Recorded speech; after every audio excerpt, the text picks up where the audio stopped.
that we've got to come to see now that many of us didn't see too well during the last 10 years. And that is that racism is still alive in American society and much more widespread than we realize.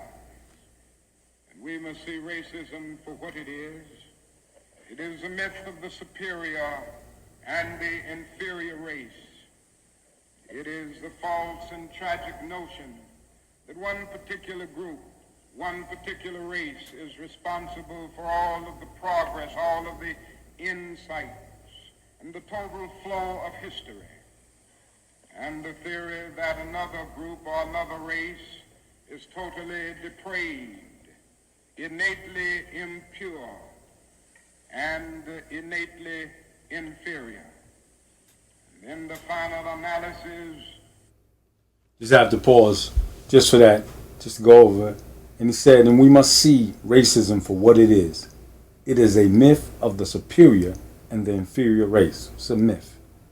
He said, it is the false and tragic notion that one particular group, one particular race is responsible for all the progress of all the insights in the total flow of history. And this is where we talk about, when we're saying about supremacy, white supremacy media, and this is even with our history, and this is what they're giving. This is part of racism or superiority.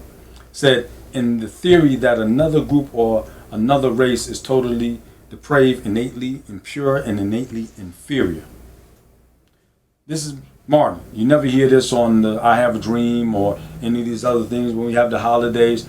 And we don't hear this from our own people. We should hear this part so people can be able to give the brother way more credit than they've been giving him as far as standing up and speaking against this type of, racism and injustice.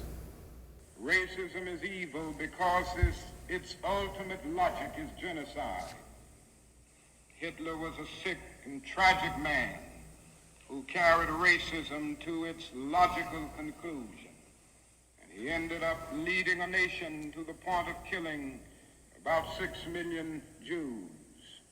And this is a tragedy of racism because its ultimate logic is genocide.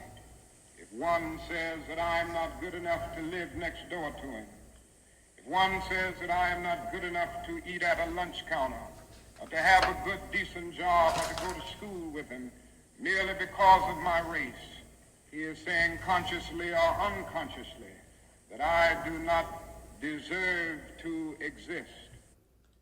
It's Brother Martin clearly saying, he said in the final analysis, racism is evil because its ultimate logic is genocide. The ultimate logic is genocide. And we're always talking about, when people are talking about conspiracy theories or this is Dr. Martin Luther King, saying that the ultimate logic of racism is genocide.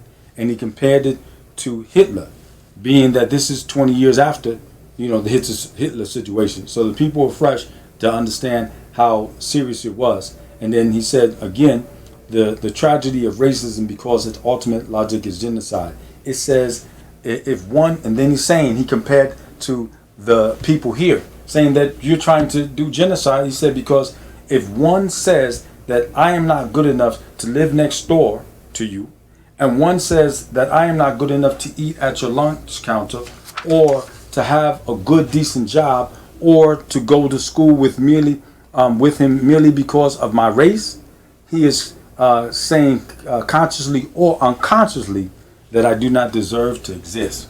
That's genocide. That's Martin. This is what they never play, and this is what we need to be able to push out so that we can to erase that fallacy that they've given about our brother. To use a philosophical analogy here, racism is not based on some empirical generalization. It is based rather on an ontological affirmation. It is not the assertion that certain people are behind culturally or otherwise because of environmental conditions. It is the affirmation that the very being of a people is inferior. And this is the great tragedy of it. present it is, we must honestly see and admit that racism is still deeply rooted all over America. It's still deeply rooted in the North, and it's still deeply rooted in the South. Now, this leads 50 me to years say later, something still about deeply another rooted.